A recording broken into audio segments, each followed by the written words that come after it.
औज़ु बिल्लाहि मिनश्शैतानिर्रजीम बिस्मिल्लाहिर्रहमानिर्रहीम। आज यहाँ जिस मुबारका और मुताहिरा हस्ती का जिक्र, फजीलत और तौसीफ़ बयान करने की सादत हासिल करेंगे, वो नबी करीम सल्लल्लाहु अलैहि वसल्लम की चौथी ज़ौजा उम्मुल मोमिनीन हज़रत हफ्सा बिनते उमर रज़ी अल्लाह ताला अन्हा हैं। आपका नाम हफ्सा और आपके वालिद हज़रत उमर बिन ख़त्ताब रज़ी अल्लाह ताला अन्हा, हमारे खलीफा सानी और वालदा ज़ैनब बिनते मज़ऊन रज़ी अल्लाह ताला अन्हा, आपका ताल्लुक़ कबीलाए कुरैश बनु अदी से था और कुनियत उम्मे अब्दुल्ला है।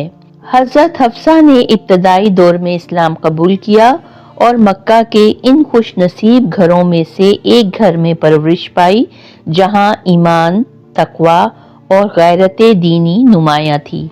नबी करीम सल्लल्लाहु अलैहि वसल्लम से निकाह से कब्ल हज़रत हफ्सा रज़ी अल्लाह ताला अन्हा का निकाह हज़रत हुनैस बिन हज़ाफ़ा समी रज़ी अल्लाह ताला अन्हा से हुआ था। हज़रत हुनैस ने हिजरत मदीना की और ग़ज़वाए बदर में शिरकत की। बाद अज़ां ग़ज़वाए ओहद में ज़ख्मी होकर शहीद हो गए। यूं हज़रत हफ्सा रज़ी अल्लाह ताला अन्हा कम उम्री में बेवा हो गईं। सन 3 हिजरी में नबी करीम सल्लल्लाहु अलैहि वसल्लम ने हज़रत हफ्सा से निकाह फरमाया। ये आपका चौथा निकाह था। ये निकाह हज़रत हफ्सा के लिए एजाज़ और हज़रत उमर रज़ी अल्लाह ताला अन्हा के लिए दिलजोई था। ये निकाह एक समाजी और अखलाकी मिसाल था कि इस्लाम बेवा औरतों की इज़्ज़त और वक़ार का मुहाफ़िज़ है। इस निकाह के बाद हज़रत हफ्सा रज़ी अल्लाह ताला अन्हा को उम्मुल मोमिनीन का अज़ीम मर्तबा हासिल हुआ। हज़रत हफ्सा रज़ी अल्लाह ताला अन्हा निहायत आक़िल, दीनदार और साहिबे इल्म खातून थीं। आप रज़ी अल्लाह ताला अन्हा पढ़ना लिखना जानती थीं, कुरान करीम को हिफ्ज़ किया हुआ था। जमाए कुरान के वक्त हज़रत अबू बकर रज़ी अल्लाह ताला अन्हो और हज़रत उमर रज़ी अल्लाह ताला अन्हो के दौर में जो मसफ़ तैयार हुआ, वो हज़रत हफ्सा रज़ी अल्लाह अन्हा के पास महफूज रहा। बाद में हज़रत उस्मान रज़ी अल्लाह अन्हो ने इसी मसफ़ की बुनियाद पर सरकारी नुस्खे तैयार करवाए।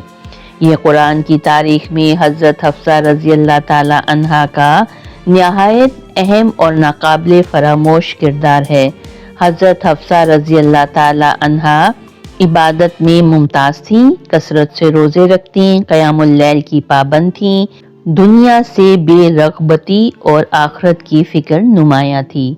नबी करीम सल्लल्लाहु अलैहि वसल्लम ने आप रज़ी अल्लाह ताला अन्हा के बारे में फ़रमाया, वो रोज़ेदार और इबादत गुजार है और जन्नत में मेरी ज़ौजा होगी।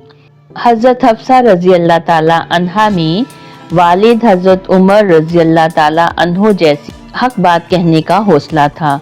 मिजाज में शिद्दत भी थी, जिस पर कुरान करीम में सूरतुल तहरीम की बाज़ आयात नाजिल हुई। एक मौका पर घरेलू मामलात के तनाजुर में नबी करीम सल्लल्लाहु अलैहि वसल्लम ने हज़रत हफ्सा रज़ी अल्लाह ताला अन्हा को एक तलाक दे दी। ये वाक़या इंसानी फितरत, अज़दवाजी ज़िंदगी और घरेलू नज़ाकतों के दायरे में पेश आया। इसी दौरान हज़रत जिब्राईल अलैहिस्सलाम नबी करीम सल्लल्लाहु अलैहि वसल्लम के पास तशरीफ़ लाए और अल्लाह ताला का पैगाम पहुँचाया। ए मोहम्मद सल्लल्लाहु अलैहि वसल्लम, हफ्सा को वापस रुजू फरमा लीजिए, क्योंकि वो बहुत ज़्यादा रोज़े रखने वाली और रातों को क़याम करने वाली है और जन्नत में भी आपकी ज़ौजा होगी। नबी करीम सल्लल्लाहु अलैहि वसल्लम ने फ़ौरन रुजू फरमाया।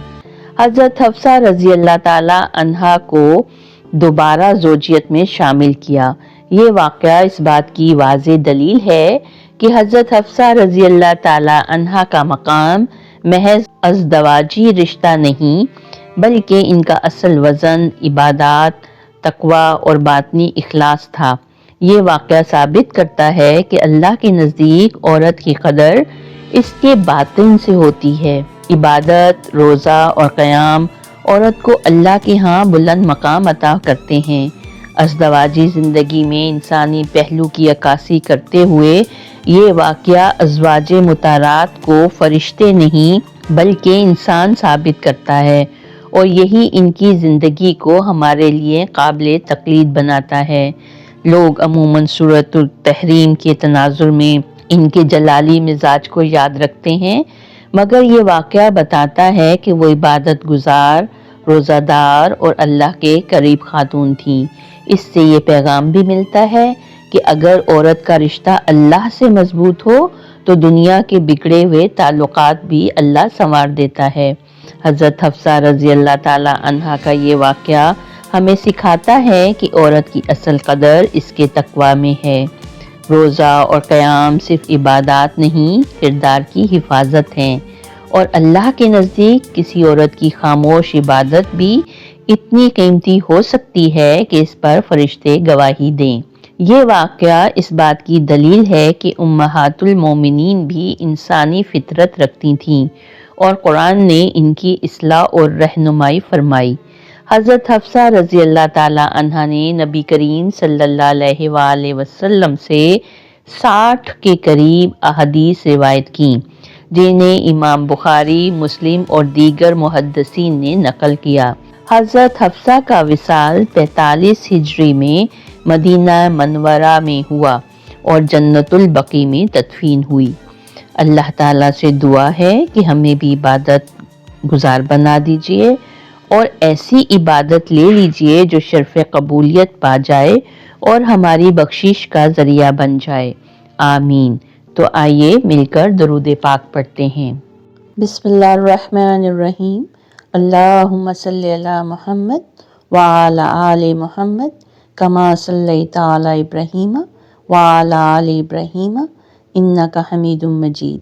اللہم بارک علی محمد وعلی آل محمد کما بارکت علی ابراہیم وعلی آل ابراہیم انک حمید مجید۔ صدق اللہ العظیم۔